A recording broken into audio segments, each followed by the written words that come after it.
Welcome to All Home Care Matters, the show where we discuss all things home care, with discussions on important age-related matters and topics.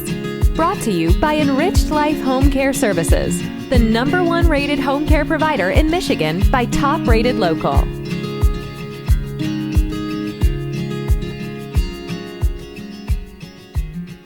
Hello, and welcome back to All Home Care Matters. If this is your first time visiting us here at the show, we want to say thank you for taking time out to be with us today. We appreciate how valuable everyone's time is, and that's why we try and make each episode here at All Home Care Matters something that will hopefully matter to you. Today, we are honored to welcome two very special guests, Tom and Amanda Dyer, the directors and producers of the film Unseen: How We're Failing Parent Caregivers and Why It Matters. Welcome. Yeah, thank you for having us. Thank you. It's our pleasure. It's our pleasure. I'll open this up for either one of you to answer or both of you to answer. What prompted you to make this film? Yeah, we had decided that we wanted to do a project together. Anyway, we didn't know what it was going to be about, but we wanted to do a documentary project. Just something that we wanted to do something we were passionate about, something that moved us. And not long after we had, decided to do that, we met Jess, who is the main person in the film, and heard her story and her family story, and we were just blown away by that. We are not parents, we're not caregivers. We were unfamiliar with what families like Jess's go through, and so we were frankly moved and surprised by all that we learned just in talking with her. And that opened up a lot of conversation. And it was something that we wanted to, it was a story that we wanted to help tell in an effort to open people's eyes who were like us, who had no idea, right? To put a light on something for others that we were previously unaware of. That's kind of how it started. Yeah, we kind of came to it with a blank slate. We both work in the creative fields, so we were familiar with kind of how the process works, but we were kind of open-minded on what the topic might be. So we just thought it was this crazy coincidence that right as we started having that conversation, we came across Jess through social media. Just kind of a friend of a friend saw a comment that she said, she always thought it would be helpful to have a documentary about what it means to be a caregiver, because people just have no idea. Like, no one knows what's going on behind the scenes. So that caught my attention, obviously. And then it turned out that the Ronnies lived, 30 minutes from us outside of Nashville. So it was just such a coincidence that they were right there and available. So we just met up with them, kind of not really knowing where things would go. And like Tom said, once we started hearing their story, we were just so invested really quickly because it was such a powerful story. And we realized that this project that we thought was just kind of going to be like a side project, something for fun, we'd actually stumbled up across a topic that was really important and really critical that we bring some attention to it. Well, and I think you had hit on something, Tom, caregivers having their stories shared. And, we support caregivers of all shapes and sizes, whether it's for siblings, spouses, parents, children, whatever it may be. But I do feel like caregivers of parents are such in the minority that their voices are sometimes overshadowed by those taking care of a spouse or a parent. Did you find that to be true when you were creating the film? Yeah, go ahead. Yeah, I think that was one area where we saw the importance of doing this too. To your point, parent caregivers, people caring for their child or their adult child who has a disability or is medically complex, they're like a subset of the subset. So I think you're right. They just often their version of what the caregiving journey looks like isn't the one that you see in media or that you hear discussed. There is thankfully more and more attention on elder care and kind of end of life care, things like that, which is great, but that's not always quite the same conversation. So we felt like this was a unique opportunity to specifically bring to light parent caregiver challenges. And I think that was illustrated even like when we started the project, we were looking for data and research about the parent caregiver population specifically. And we actually had a kind of hard time finding it because they're not even always treated as a unique group. Right. So yeah, that was really eye-opening when we realized that. So would you guys call yourselves quasi experts now in the parent-child caregiving space? Not at No, all. absolutely not. I Well- don't think you can be expert unless you've lived it. Well, Yeah. that's fair. But the reason I was asking that is I wanted to see if you guys had, or if you, what would you be your, amateur then, opinion as to why that is so hard to find that data for this subset of caregivers to have a voice. What do you think the answer is to that, or the reasoning? Truthfully, I have no idea. I can make some guesses. I think one thing that we experienced in making this film and working with families is that even when it comes down to advocacy, a lot of these families and individuals want to advocate for themselves and other families that are in similar situations, but they have so much to do already that it's even hard to make time for that or find resourcing for that. So I think specifically with the film, one thing that made it a good connection for us was that we were able to come in from an outside perspective and do some of that localized research and help tell these stories with these families and individuals. I mean, I think that when you're going through something like a lot of these families and individuals are, there's no extra time. There's no extra time or leverage even to do research or put a spotlight on these things that you're going through. You're so occupied already, and so I think it's probably easy for families and populations like that to kind of get I hate to say swept aside or overlooked, but just not as much attention put on them as maybe would be required to provide some of that data and research. Yeah, and I think there's an extra layer of like stigma or social pressure among parent caregivers specifically to like not complain or not kind of feel like they're being negative about their situation. We heard that from a lot of parents, and I totally understand because they love their child so much and are willing to do anything in the world for them. But that doesn't mean it's not hard. So it's kind of difficult, I think, as you're advocating for yourself or your family, to kind of find that balance of how do I talk about the challenges, but not be perceived as like I'm complaining about my life or I don't love my child or something like that. So I think it's a very complicated, nuanced issue. And I think just when things are complicated like that, it's easy for just to kind of people to avoid it or, not want to dive in with the care that it requires. Right. Absolutely. Why don't you talk about some of the more pressing issues that you guys cover in the film? I think one of the biggest ones that we encountered, and there's, the way we approached the film was, we follow the Ronnie family, who has a really interesting story, really unique story. That's their caregiving journey. But we also have testimonials from lots of different caregivers in different situations, different backgrounds. And you hear their voices throughout the film as well. So that helps give us, and we interviewed lots more who didn't even end up in the final piece. So that helped us get a really broad, diverse picture of what that caregiving experience is like. And through that process, we kind of saw, even though there's differences, there's a lot of similar themes that emerged. And so those were the things that we wanted to make sure that the film addressed. So some of them are like the financial challenges of being a caregiver, just the cost that you incur. I think we went into it thinking like, well, if this is your situation, there's insurance, there's programs, there's resources. Now that kind of seems laughable that we even thought that at the time, because caregivers are left in such a difficult spot. Even if they have insurance, things aren't always covered, and it's a battle often to get the resources you need. Another one was respite. I'm sure you're familiar. Respite alone seems like the single biggest thing that can really change the outlook for a caregiver that's struggling, just getting an opportunity to take a break. And there's programs and things that do allow for that, and funding and different things. But often the hard part is just finding someone who's willing to do it, willing to learn the skills that it might take to take care of someone who has disabilities or medical elements to their care. So, those themes just really kept emerging over and over, that, thinking about what's the long-term care plan.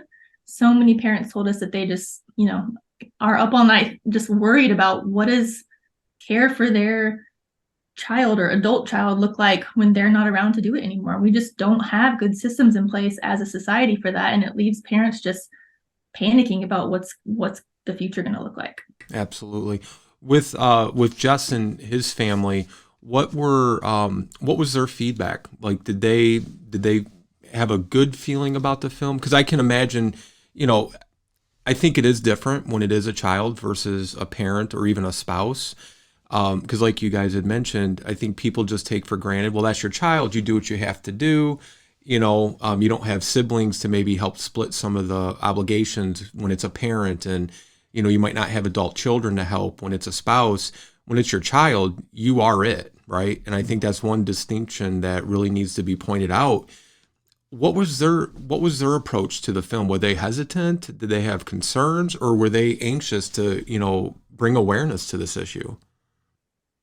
Yeah, one thing that can't be overstated is Jess and Ryan specifically, but also every other family or caregiver that participated in the film. I mean, everyone was so open and so willing to let people in. I mean, this is an experience with these families that often, most of the time, happens behind closed doors, and that's partly why people like us and people that don't have that situation don't see it, right? Because it happens at home.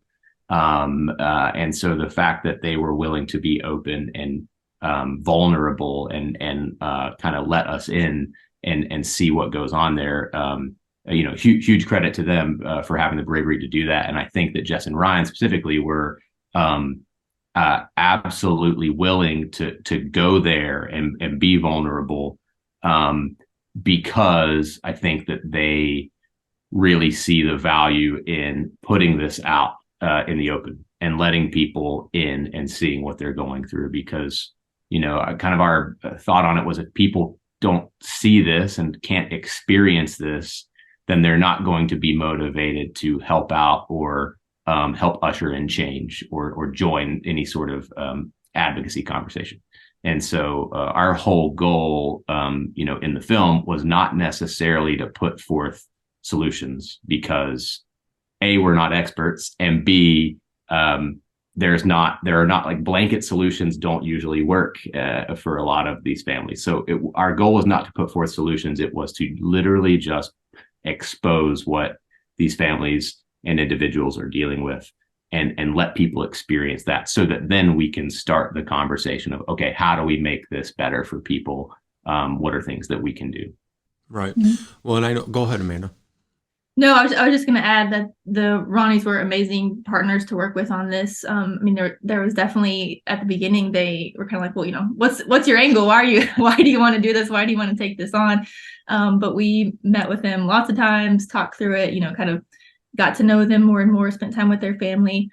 And we just had to trust each other, because they were putting a lot of faith in us and how we were going to portray things in a public way. But I think just the more we got to know them, we saw that, and what they'll talk about often is that they just reached the breaking point where, like, we're struggling, we're barely hanging on, and we have some resources available. And so if we're at this point and there's others who are in much more challenging circumstances than us, like, we can't just keep going on. We can't just keep smiling and saying we're fine. Somebody has to step forward, pull back the curtain, and speak to those hard truths, even though it's difficult, even though it's challenging. Kind of opens yourself up to, the public criticism, whatever that looks like. But they were brave enough, and they did it because they wanted to change that story for other families. So we're really indebted to them and the other caregivers who stepped forward to say, this is hard to share, but I'm going to do it in the name of improving the story, changing the story for others in my same situation. I want to ask each of you real quick before I go on to my next question. You both mentioned you had these preconceived notions, and I don't think that's a fault of anyone. I think we all have preconceived notions of things that we're not intimately familiar with or have experienced. How has that, now going through this journey of filming their story and sharing their story, and how much time did you spend with these families altogether total, roughly? I mean, I think we spent almost 3 years on the film. I mean, obviously that's not, that wasn't 3 years of concentrated time with them, but in these conversations and in those moments. So quite a bit of time, but not. We still just got a tiny glimpse. Yeah, we just got a small. There's so much. It's the tip of the iceberg, right? So it's different when you live it, for sure. Well, but you're intimately involved and intertwined with this family, whether in person or separated, for at least 3 years, and I'm sure you'll remain connected with them going forward. How does it change each of you individually from the time you started this film with your preconceived ideas? So, living it for 3 years with these families, how has it changed both of you? Yeah, I mean, I think that it further emphasizes that you just can't assume anything. And I think that even going into this, we would have obviously been sympathetic for families and caregivers, but I think, at least me personally, I assumed someone is helping them, or there are resources available. And I think that's probably a pretty easy assumption to make, but it's when you pull back the curtain and when we got in there, we realized, okay, yes and no, and kind of going back to the blanket solution thing. Sometimes there are solutions, but one solution doesn't fit every family, especially with families that have such unique circumstances. And so the biggest takeaway, I think, and hopefully something that people receive when they watch the film, is that you can't make assumptions, that you until you experience it, you just don't know what people are going through. And so learning that about people, in my opinion, is the only way that we can start to specifically help people. We have to learn about people's specific situations. Yeah, it's almost hard to get back into the mindset of where we were before we started this journey, because once you can't forget it. I think the biggest thing for me that's changed is, we went into this kind of thinking like we want to do a project that we were passionate about, would be proud of. But that was kind of the extent of it. But then once we got more educated on the topic and met the families, I say we became kind of like accidental advocates. Once we understood it more, it was like, oh, we can't just kind of leave this sitting here. Like, we have to figure out how to actually make an impact with this. We have to figure out how to get it in the right hands, how to use it as a tool that can actually lead to change. So I started kind of, I guess, with the naive mindset of we were just going to make something. And then it turned into, all right, now we're passionate about this cause and we have to try to make a positive impact and use what we were able to create, this documentary that, people are responding positively to, and turn it into something bigger than that. Sure. How about for the families, specifically Jess and Ryan? Has it changed them at all? Yeah, I think so. We check in with them frequently, and they've had quite a bit of changes. They actually moved when we met them and were working with them. They were in Tennessee, and then toward the end of the process, they moved back to Jess's home state of Michigan. And they made that choice. We like Michigan here. We like. Oh yeah, you're fans. We're fans as well. We live here though. We come for vacation. It's such a great place. There you go. Stop in and say hi, guys.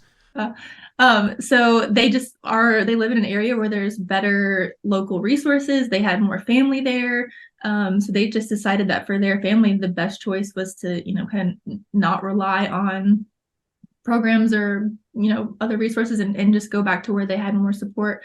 I think that's made a huge positive difference in their situation. They've been able to find more respite providers and just made some changes that have really improved their situation. And Jess runs the Lucas Project, which a nonprofit that's totally devoted to caregiving families. And I think the documentary has helped kind of push that forward. They are doing a whole initiative where they're working on building a long-term care facility for Luke and some other families in their area. So, I mean, that's a huge Jess is amazing at she sees a problem, she will find a challenge. And I think that's common among moms in general and caregiving moms, especially, who, are used to just having to figure it out and create the solution that you want to see. So they've really been making a lot of strides, and not just for themselves, but for other families as well. So yeah, if you check out, it's the lucasproject.org. Okay. Or we'll put that up on the screen here. Yeah. Or look up Jess's website. I think it's jessronnie.com. You can follow their journey as well. They have a lot going on. It's very, very exciting to follow them. Wonderful. Before we move on, I just want to, we keep talking about, these caregivers, and depending on where you read the statistic at, it's 56 to 60 million unpaid family caregivers. That could be parent, spouse, child, you name it, unpaid caregivers. But you guys provide the statistic, 16.8 million parent to child caregivers. Now, one thing about the 56 to 60 million, we always say that that's just the known caregivers. What do you estimate that 16.8 to be more like realistically? Yeah, I mean, I don't even know. That number even is I think that's from 2009 research. So that's even quite a bit behind the times. But like I said, I couldn't, the study I found that from, when they did an updated version, didn't separate out parent caregivers again. So we didn't get that number in updated form. So I think that's indicative of the problem. Like, why are we not treating them like a unique population? And even that number doesn't include people who are caring for their child that is over 18. So, things don't stop just because someone turns 18. The care is going on, and we don't even know what that number is. So I have no idea what it might be, but it's obviously a lot higher. 16.8 is very high to begin with, and it's obviously a lot higher than that. So it's a daunting number that somehow we're just kind of able to ignore. Right. Yeah. Is it okay to share what Lucas was diagnosed with? I actually don't have I don't want to speak to it just because I don't have the most accurate information. So I'd be afraid I would say the wrong thing. No worries at all. What has the feedback been to Lucas's family? Have they called you and said, "Oh my gosh, you won't believe"? What's come for them as far as being in the film and featured? Yeah, I think it's just opened a lot of doors, and just, Jess was already a public persona. Like, she's a published author, speaker, so she's kind of already used to having some of that attention and media attention, which I think also made them good candidates to be the protagonist of the film, because it wasn't totally unfamiliar, but it's just brought more attention, I think, to the work they're doing, and she's really tried to use that to continue that story, because like we said, the film's only the tip of the iceberg. It only starts the conversation. So she's using it to continue to talk about, okay, the film brings up a lot of issues, but right now the biggest one for them is that long-term care. What's going to happen as Luke gets older and they're not able to provide the day-to-day care? So that's the challenge they're trying to solve now. So I think they've just been trying to use the extra attention and leverage the film as well to continue the advocacy efforts that they already started years ago. That's wonderful. Do you guys feel like you become kind of the face of advocacy for parent-child caregivers? I don't think I would say the face, but I think that we have found a kind of what Amanda said earlier. We were surprised when we set out to make this. We thought, okay, if one person or two people, whatever, see this and are moved by it and have their eyes open, that's great. We just did not expect the reaction and the reception that the film has gotten, and so we're very grateful to be able to have made at least some difference. But I think that what we would hope to see change is that there's not a lot of attention or media put on this topic or on these families or these situations. And so I think my hope is that this does at least put a bit more attention on that, so that it is in the public conversation, so that data can exist that's not, 13, 14 years old, right? I mean, there has to be exposure for stuff like that to happen. And so hopefully the film accomplishes that to a degree. Yeah. Well, I think what's been really cool to see too is that when we first started this, we were, making it more for people like us who did not know about caregiving, who didn't have an idea of what 24/7 caregiving was like. And that's kind of the audience we were hoping to educate and inform with this piece. But what we've seen throughout the process is that caregivers themselves have really gravitated towards it as well. We thought, well, they live it, they might not even be interested in watching it because it is their life, they're familiar with it. But that hasn't been the case at all. We've had caregivers coming from all over the place to watch and say that, and I think the best feedback we get is when they say that it feels really accurate, it feels honest. It's the only thing they've seen that feels like it really captures the challenges and dives into some of those difficult elements that they don't always feel like they can share publicly. And then when they see it and see that it, and then develop trust in it that it does convey the message they want to share, they're motivated to share it with people they work with, people in their communities, schools, government agencies. And that's where a lot of our private screenings have come from, our screening campaign has come from, is caregivers kind of being that army who's going out and saying, hey, if you want to understand this, if you want to help us make a difference, start here. And this can help you first understand the landscape. Absolutely. Have you guys gotten any requests to do another film? Yeah, I mean, we actually have another project that we're starting on at the moment. It's slightly different, but in a similar space, more largely focused on long-term care, but still in the space. I mean, the Unseen, it was just, I mean, it barely scratches the surface of stories and situations and things we could have talked about. We tried to pack as much in the film as we could, but it's still just, there's so many conversations to be had. So definitely still in that space and looking to tell other stories that are related to that for sure. Yeah, still early on, but we'll share more once we have more details ready to go. You'll have to come back and share for sure. Yeah, episode 2. You guys provided a trailer for us, so I want to play that right now for our viewers. They say it takes a village to raise a child. And I don't know that can be any more true than for parents of special needs children. We absolutely need that village to surround us, and the village is never there. We're just hanging on by a thread most of the time. Being a caretaker for somebody with profound needs is like sacrificing your life for another person. And that's the hardest part, is it's nobody's fault. It's not our fault. It's not his fault. It's just part of our life. Our parenting and caregiving will continue indefinitely, and that's just overwhelming.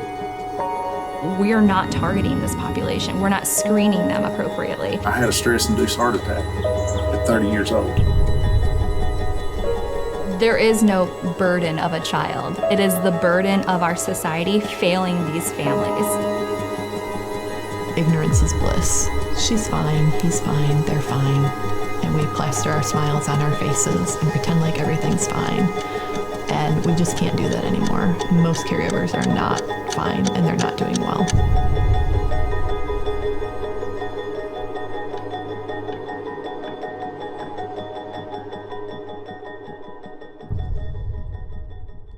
What did we just watch? Yeah, that's our trailer that just gives a kind of an overview of the film. So you see little snippets of kind of the major components of the film. So you hear from Jess, Ronnie, and you hear the voice of Ryan, I believe, that's talking through kind of just, some of the talking points that really stood out to us that are part of the film. You also hear from a couple of our experts that we interviewed who give, we've got a workers' rights attorney who talks about kind of what it means, the financial implications of being a caregiver and what it means if you're not being supported at work or you have to leave your job and what the consequences of that are. And then also a licensed clinical social worker who talks about the medical, physical, mental health aspects that caregivers are often dealing with. So that helps give kind of a rounded, we're hearing the personal story, but then we're also hearing from the experts who talk about, a little bit more technical side of it. And then you saw a few snippets of the caregiver testimonials, so the pieces on the phone, and we thought that was important to include because we really wanted to show that. And one thing we encountered at the beginning was when we first heard from Jess and Ryan, we were like, well, is this kind of a unique story? Like, are you guys kind of an anomaly that's, dealing with these things? And we quickly realized after interviewing several more people that we heard the same themes over and over. And that's when we realized, like, no, these are very universal stories. Just because we haven't heard it doesn't mean it's not common. So by showing those testimonials throughout the film, we hope people realize that, hey, this is probably more prevalent than you think and affects people in many different ways, many different backgrounds. Absolutely. I want to just mention too, and we'll have the up on the screen as well as in our show notes, all of your links that you provided. But November, you can do a direct screening virtually at caregiverdoc.com/November. How long is the film in total? I think it's around 55 minutes. Okay. And yeah, we actually just added, there's a couple new minutes of content in this version of the film that we're going to be showing in November. So if you have already seen it, there's actually a little bit more, a new version slightly that you could check out with this round. Wonderful. Where's the film been screened at so far? Because I know you've won some awards, and I want to ask you about the awards as well. Yeah, we've had a great response.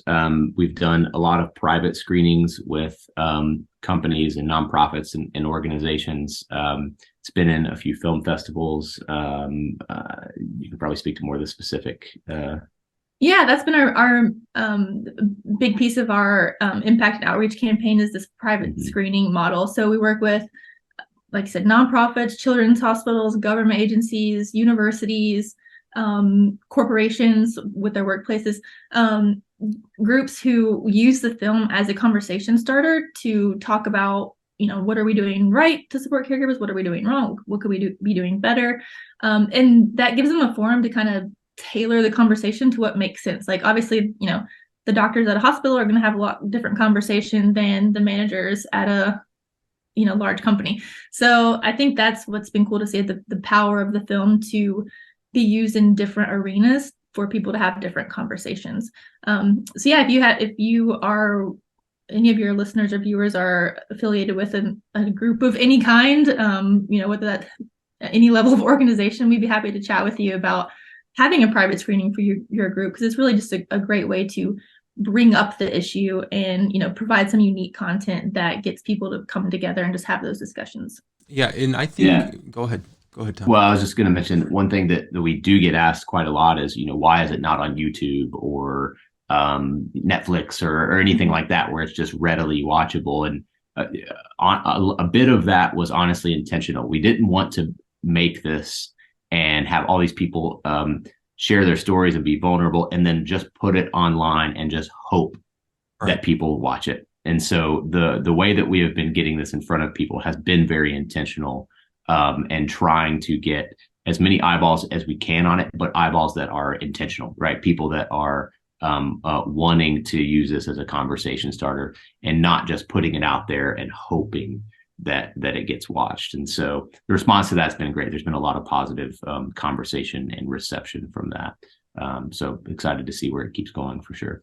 No, that's wonderful. And we're excited to watch it go as far as it can because, one of our board members here at All Home Care Matters is a big advocate because she did have a child that was diagnosed with a inoperable brain tumor in his teens. No warnings, no nothing. And that's one of her biggest things. And when Amanda and I previously met, I said, we're always looking for families that are willing and comfortable to do, interviews about their experience. And it's very private, it's very personal. And I think it does change that dynamic when it is your child. And so we jumped at the opportunity to have you guys on and to share these stories and just to help support the tremendous film and work that the both of you are doing.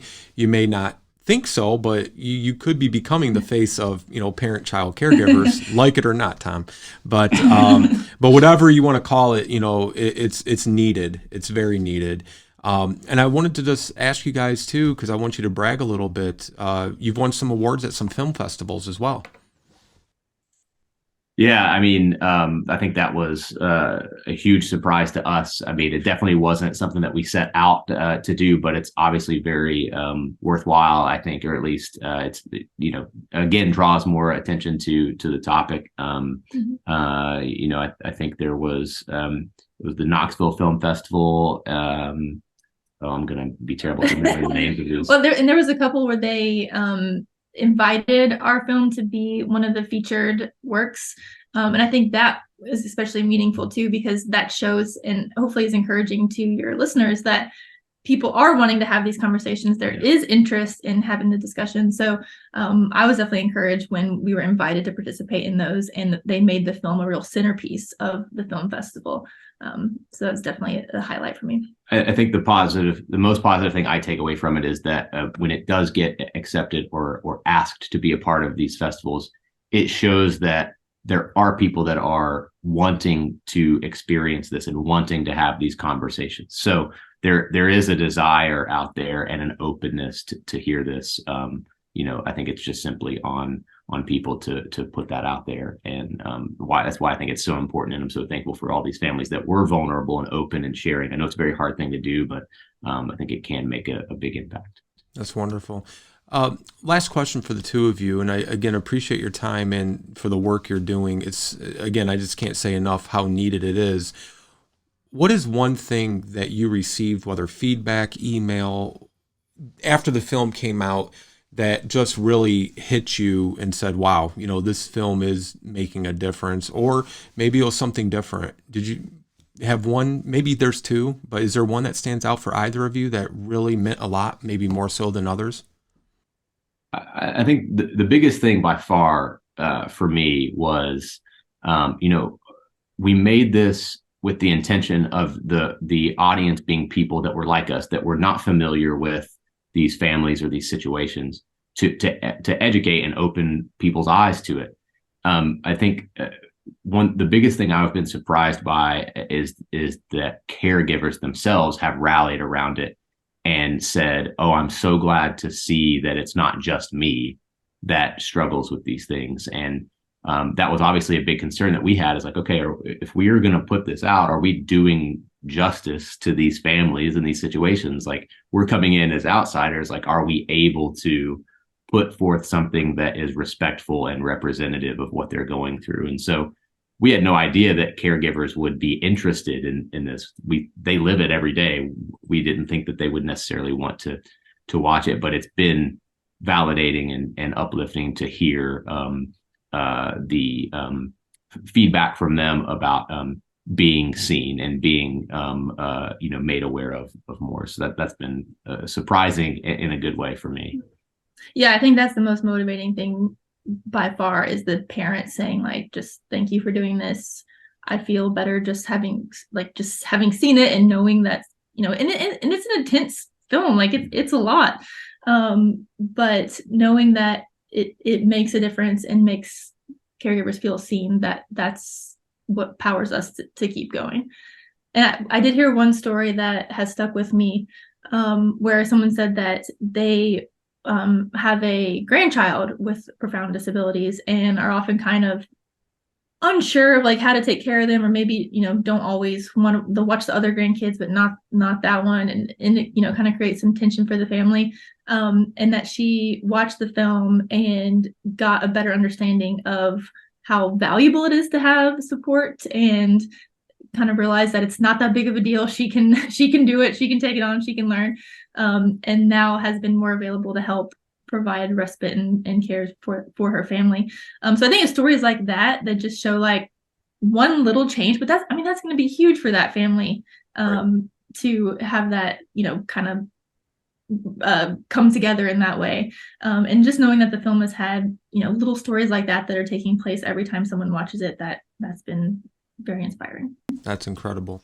Well, the final question, and you can answer it jointly or individually. If we were to talk to you guys, and hopefully we'll keep in touch and talk before this, but let's say we didn't speak for the next 5 years, where is Tom and Amanda at, and is Unseen still part of the project? Yeah, that's a tough one. That's a tough one. I mean, I hope so. I mean, I think that Unseen has it's had such a better reception than I think we ever could have guessed. We were going to make this film no matter what, because it was something that was, that we were passionate about and we wanted to do it. And so the fact that people have responded so well to it, and the fact that the response has been what it is the reason we are still trying to get it in front of people. And so, I mean, we'll continue to do that until people just flat out aren't interested anymore. But our hope is that we can continue making films like this and putting a spotlight on things that go unnoticed or that people just don't know about, because the first step to coming up with a solution for someone is understanding what they're going through. And so I think that is a big motivating factor for what we do creatively, and hopefully we can keep doing that. Yeah, I think we, are willing to keep it going as long as there's interest for it. But I think the other side of that coin is hopefully it's kind of useless in the future. Good point. Hopefully, eventually, you would watch it and say, this doesn't resonate at all with us. So, I mean, that's really the goal of it, is to kind of put itself out of relevance. And if it's, making an impact and people are having the discussion more, policies are changing, people are becoming more aware, and things look different in 5 years. I mean, I think that would be the dream, is nobody does want to watch it in 5 years because it doesn't make sense anymore. It's not needed. Absolutely. Mm-hmm. Well, Tom and Amanda Dyer, thank you both so much for your time. And again, thank you so much for your advocacy and bringing attention to this issue. It's so needed. And Amanda, I will echo your sentiments. Hopefully in 5 years it won't be needed. But until then, keep just shining a light on it, both of you. And we'll have the links and all of your contact information in the show notes, as well as up on the screen. And thank you both so much. Yeah, thanks for having us. Yeah, thank you. Our pleasure. Bye-bye. See ya. Thank you for joining us today here at All Home Care Matters. All Home Care Matters is here to help families as they navigate these long-term care issues. We invite you to visit us at allhomecarematters.com, where there's a private, secure, fillable form where you can give us feedback, show ideas, or if you have questions. Every form is read and responded to. And remember, you can listen to the show on any of your favorite podcast streaming platforms or watch the show on our official YouTube channel. Just make sure to hit that subscribe button so that you never miss an episode. We'd also like to say thank you again to Amanda and Tom Dyer for joining us. We look forward to seeing you next time here at All Home Care Matters. Thank you for joining us today. We look forward to you joining us again on another episode of All Home Care Matters. To learn more about the show and to connect with us, visit us at allhomecarematters.com.